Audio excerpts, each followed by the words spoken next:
राधे बच्चों, राधे राधे राधे।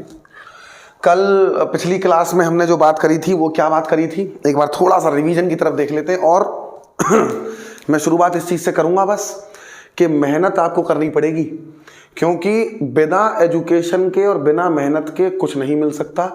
लोग कहते हैं स्मार्ट वर्क होना चाहिए, लेकिन स्मार्ट होने के लिए वर्क तो होना चाहिए। वर्क तो फिर भी करना पड़ेगा। और अगर आपके वर्क में डिस्प्लेसमेंट जीरो है, फोर्स कितना भी लगाते रहिए, अगर कोई चीज कहीं से हिल नहीं रही है तो आप जीवन में, आपको पता होगा फिजिक्स का रूल है F.S cos थीटा F.ds, तो वर्क डन जीरो हो जाएगा अगर डिस्प्लेसमेंट जीरो है तो। इसलिए आपको निरंतर अपनी जिंदगी में डिस्प्लेसमेंट करना है बेटा, अपने आप को एक जगह से दूसरी जगह करना है, डिस्प्लेस, अपने प्लेस को बदलना है। और प्लेस को वही बदल सकता है जो निरंतर मेहनत करेगा, जो पढ़ेगा। और इस समय बहुत जरूरी है कि सारी चीज छोड़ करके, इंस्टाग्राम बंद नहीं हो रहा है, वो इंस्टाग्राम हमेशा चलता रहेगा। अगर आपको अपनी लाइफ में कुछ बनना है और अपने माँ बाप के सपने को पूरा करना है तो आपको पढ़ना पड़ेगा। और माँ बाप के सपने पूरे करो मत करो, अपने तो कर लो, ठीक है, नहीं तो बड़ी स्थिति खराब हो जाएगी। हालांकि हर एक बच्चे में बहुत अच्छा जीवन होता है, हर एक बच्चे में बहुत मजबूती होती है और आप कर सकते हो। और ज़्यादा कछु ना करनो, आराम आराम से पढ़ते चलो, सब कुछ हो जाएगा। वो हमारे ऊपर छोड़ दो, हम है तो सही, काय को बैठे हैं फिर हम। चलो साहब, पिछली क्लास में बात हुई थी पोलन ग्रेन के बारे में, और आज हम उसी टॉपिक को आगे स्टार्ट कर रहे हैं, स्ट्रक्चर ऑफ पोलन ग्रेन। अब तुम में से कई बालक यूं कह रहे होंगे मोते कि सर तुम्हारा राइटिंग तो बहुत गंदा है। बिल्कुल सही बात है, बहुत गंदा है। मैंने बहुत कोशिश करी, मतलब कोहनी रगड़ रगड़ के कोशिश करी मैंने बेटा, लेकिन मुंह पे राइटिंग ना सुधरो। बिल्कुल बहुत दम लगाया मैंने, लेकिन मुंह पे राइटिंग, मैंने कम से कम जी मान लो 1600-1700 किताबें यूज कर ली हैं राइटिंग की। ये मतलब इधर स्टोर है मेरा, ये स्टोर रूम भर रहा है उन किताबों से। इतनी लिखी मैंने, इतनी लिखी, लेकिन मेरी राइटिंग ऐसी रहे। फिर मेडिकल प्रोफेशन में थे, फिर लोग मुझसे कहते थे तुम तो डॉक्टर हो, तो मैंने अपने अंदर ये चीज़ धारण कर ली कि यार सही बात है, डॉक्टर हैं, राइटिंग डॉक्टर की खराब होती है। तो हमारे बान मारे बैठे कि चलो साहब कोई बात ना है, राइटिंग खराब है लेकिन डॉक्टर तो कह रही है दुनिया। चलो साहब, स्ट्रक्चर ऑफ पोलन ग्रेन। अगर मैं पोलन ग्रेन की बात करूं, थोड़ी सी बात कर लेते हैं, तो पोलन ग्रेन का जो डायमीटर होता है, भाई लड़के की हाइट वाइट पता करोगे नहीं करोगे, तो पोलन ग्रेन का डायमीटर होता है 5 से 50 माइक्रोमीटर। अब यही बता देता हूं, माइक्रोमीटर मतलब होता है 10⁻⁻⁶ मीटर। तो बहुत छोटा होता है, बहुत छोटा, ठीक है, 1 मीटर के कंपैरिजन में बहुत ज़्यादा छोटा। अगर मैं स्ट्रक्चर ऑफ पोलन ग्रेन की बात करूं तो मैंने आपको बताया था कि बेटा माइक्रोस्पोर से पोलन ग्रेन बनता है। तो पोलन ग्रेन को अगर ध्यान से देखें तो पोलन ग्रेन के अंदर 2 सेल बनी थी। एक जो सेल थी वो बड़ी थी, जिसे कहा जाता था वेजिटेटिव सेल, वेजिटेटिव सेल, और दूसरी थी जेनिरेटिव सेल, जेनिरेटिव सेल। अगर मैं इसको और आगे देखूं और इसकी यंगर, ये तो इसकी है यंगर स्टेज, यंगर, अभी ये जवान है। अब मैं देख रहा हूं इसकी एडल्ट स्टेज, मतलब ये मेच्योर हो गया। अगर मैं इसकी मेच्योर स्टेज देखूं एंथर की, तो एंथर की मेच्योर स्टेज आपको दिखाने जा रहा हूं, या थोड़ी सी और अच्छी स्टेज कह लीजिए इसके बाद। तो होता क्या है, एंथर के पोलन ग्रेन के अंदर आपको अंदर तो 2 सेल दिख जाएंगी, एक बड़ी और एक छोटी, लेकिन इसके अलावा आपको 2 लेयर और दिखेंगी। एक लेयर दिखेगी आपको अंदर की तरफ, यही जो काली वाली थी, मैं इसी को थोड़ा सा बना देता हूं, ये एक लेयर दिखेगी। वैसे ये नॉर्मल सीधी सी होती है, ये मैंने थोड़ी सी गलत बना दी, लेकिन आप जरा समझिएगा। और एक होती है बाहर की तरफ लेयर, जो थोड़ी सी एकदम बिल्कुल एकदम जैसे नागिन सी लहरती है, बेटा नागिन बना दे, ये ऐसी नागिन जैसी होती है एकदम, ठीक है। ये बीच बीच में से यहाँ कट होते हैं, अभी बताएंगे हम कट क्यों होते हैं, जरा समझिए। ये ऐसा दिखता है एक्चुअली पोलन ग्रेन। तो मैं अगर बात करूं, जो सबसे बाहर वाली लेयर होती है, इसको कहते हैं बेटा exit, that is exine. Exine, sir exine किससे बनी होती है? एक्साइन एक मटेरियल से बनी होती है, जिस मटेरियल का नाम है बेटा स्पोरोपोलिनिन। क्या नाम है बेटी? स्पोरोपोलिनिन। उसके अलावा सर और बताइए, एक अंदर लेयर होती है इंटाइन। सर इंटाइन किसकी बनी होती है? सेल्यूलोज, सेल्यूलोज और प्लस पेक्टिन की, ये सेल्यूलोज और पेक्टिन की होती है। सर स्पोरोपोलिन की खास बात क्या होती है?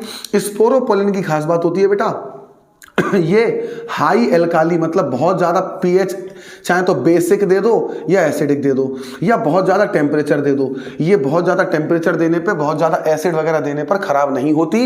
इसलिए तुमने कई स्पीशीज के देखा होगा पोलन ग्रेन जो होते हैं वो सालों सालों मतलब 20 साल 25 साल 100 साल 150 1000 साल तक पोलन ग्रेन मिल सकते हैं, क्योंकि कई जगह क्या होता है एग्जाइन के ऊपर स्पोरोपोलिन की एग्जाइन बनी होती है जो हाई टेम्परेचर इन सबको विदस्टैंड कर सकती है। एनसीईआरटी कहती है कि the sporopollenin is responsible to withstand high alkali and high temperature और लो टेम्परेचर को तो मेंटेन कर ही लेता है। उसके बाद अगर मैं बात करूं तो इसे कहते हैं, कौन सी सेल है ये, वेजिटेटिव। बेटा वेजिटेटिव, वेजी मैंने ऐसा था वेजी वेजिटेबल वेजीज वेजीज तो वेजिटेबल दिमाग में आया तो खाना दिमाग में आया। एक्चुअली होता क्या है, ये वेजिटेटिव सेल इस जनरेटिव सेल को बनाई गई है न्यूट्रिशन देने के लिए। तो ये क्या देती है इसको, न्यूट्रिशन। वेजीज याद आ गया, न्यूट्रिशन TITION, ये इसको न्यूट्रिशन प्रोवाइड करती है। मैं बताऊं आगे जनरेटिव सेल कहाँ किस में कन्वर्ट होती है। जेनरेटिव, इसका क्या नाम है, जेनरेटिव। तो देख जेनरेटिव मतलब जन्म देगी, किसी को जन्म देगी। और किसे जन्म देगी, मेरे मेल गैमीट को, जिसके लिए हम दिन रात परेशान हो रहे थे, जिसके लिए हम ये सोच रहे थे कि भैया पूरी कहानी पूरी कथा पढ़ते हुए आए, उस भाई साहब का जन्म यहां हुआ है। ये है मेरा मेल गैमीट, और वो भी भगवान की कृपा हुई है, आशीर्वाद हुआ है, हमारे पास जुड़वा बच्चे पैदा हुए। बेटा ये पोलन ग्रेन आगे जब जाता है तो ये तो रहती है वेजिटेटिव सेल, लेकिन यहां पर ये कन्वर्ट हो जाती है जनरेटिव सेल 2 मेल गैमीट्स में। किस में कन्वर्ट हो जाती है, 2 मेल गैमीट्स में। इसे कहते हैं 2 cell stage, that is 2 cell stage. और यहां पे कितनी सेल बन गई, 1 2 3, तो इसे क्या कहेंगे, 3 सेल स्टेज। 3 सेल स्टेज क्या है बेटा, 3 सेल स्टेज। 60% ऑफ एंजियोस्पर्म्स जो होते हैं, 60% फ्लावरिंग प्लांट में इस केस में पोलन ग्रेन चला जाता है स्टिग्मा के ऊपर, जबकि बाकी के 40% है उसमें इस केस में जाता है। तो इस 2 सेल स्टेज को कई बार कहा जाता है ये थोड़ी यंगर स्टेज है, यंग है ये, और ये इसकी मेच्योर स्टेज। जब ये 3 सेल स्टेज हो जाता है तो इसे मेच्योर कह देते हैं। तो जिसकी हम बात कर रहे थे 2 मेल गैमीट, प्लॉइडी क्या होगी, सबको पता है सर, दोनों की प्लॉइडी, इसकी भी N और इसकी भी N। अब यही हमारा लड़का जो मेल गैमीट है ये जाएगा फीमेल के पास, और फीमेल के पास जाकर के करेगा फर्टिलाइजेशन, और फर्टिलाइजेशन होगा तो हम आगे बात करेंगे। ये हमारी बात थी लड़के के बारे में। मैंने आपको एक एक चीज बताई। If you are having any doubt related to any of the subject और any of the portion of this और any of the portion of this topic, you can ask me in comments also beta, you can ask me in anywhere. I'll provide you my Telegram channel or my Instagram ID in the description box, so you can DM me there also. वो मेरे 2 अलग अलग accounts हैं, एक मेरा personal account है, एक मेरा प्रोफेशनल अकाउंट बनाया है मैंने, ताकि प्रोफेशनल पर प्रोफेशनल वाली बात हो और पर्सनल पे हस्ती का वस्ती ब्रो तो है ही। समझ में आ रहा है? तो आपको ये चीज समझ में आई? यहां तक कोई दिक्कत हो भैया तो मुझे बता दो। क्रिस्टल क्लियर है? लगातार मेहनत करते रहो। बिल्कुल मैं लिख कर दे रहा हूं, अगर मन से मेहनत कर ली भाई, हमें मूवी के डायलॉग याद हो जाते हैं। तुमने देखा होगा, पुष्पा झुकेगा नहीं साला, ये डायलॉग है। ये कैसे याद हो गया? क्योंकि मजा आ रहा है उसे बोलने में, इंटरेस्ट, जिस चीज में इंटरेस्ट डेवलप होता है उसे हमेशा हम हमेशा याद कर लेते हैं उसको। जिसे हमें देखने में मजा आता है उसे हमें जरूरत नहीं पड़ती। इंस्टाग्राम आप चलाते होंगे, मैं लिख के दे रहा हूं 1 घंटा 2 घंटा 3 घंटा, मालूम नहीं पड़ते। 3-3 घंटा रील देखते रहते हैं हम लोग, मालूम नहीं पड़ता। आप बताइए, स्लाइड करते रहो बस, मजा आता रहता है। और आर्टिफिशियल इंटेलिजेंस इतनी बेहतरीन चीज है, AI भी आपको वही दिखाता है। आप 3-4 वीडियो थोड़ी सी रोमांटिक वाली लाइक कर दीजिए, 5वीं के बाद 6ठी 7वीं वीडियो आपको रोमांटिक ही दिखेंगी। उसके अलावा कोई एक आध वीडियो बीच में आ गई तो आ गई। और हमारे बच्चे ऐसे हैं। और देखो, पढ़ाने के लिए एक टीचर का रोल बहुत बड़ा है। टीचर अब वो नहीं बचा। देखो मैं बताऊं, तुम ये मुझसे कहोगे सर आप तो ऐसे टीचर हैं, मुझसे ज्यादा ज्ञान गूगल पे और चैट GPT पर पड़ा हुआ है। एक टीचर वो अब वो टीचर का काम नहीं रहा कि ज्ञान दे करके वो टीचर बन जाएगा ना। जब तक किसी बच्चे के साथ आप personal interaction, 1-to-1 interaction, communication नहीं कर सकते, आप नहीं कर सकते। मैं जब ऑफलाइन पढ़ाता हूँ, जो बच्चे मुझसे पढ़ते हैं वो बच्चे जानते हैं, क्लास के एक एक बच्चे तक पहुँचता हूँ मैं, और क्लास के एक एक बच्चे को पर्सनल लेवल पर मैं गाइड करता हूँ, और हर एक बच्चे से मेरा पर्सनल इंटरेक्शन है।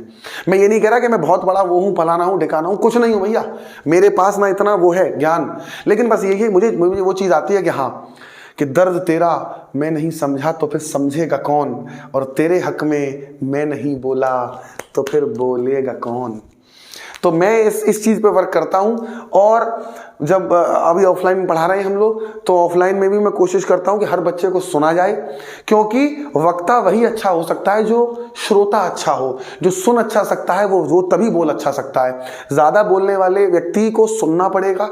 आप जितना अच्छा सुन सकते हैं तभी आप अच्छा उतना बोल सकते हैं। आपको अपने अंदर एकाग्रता करनी पड़ेगी।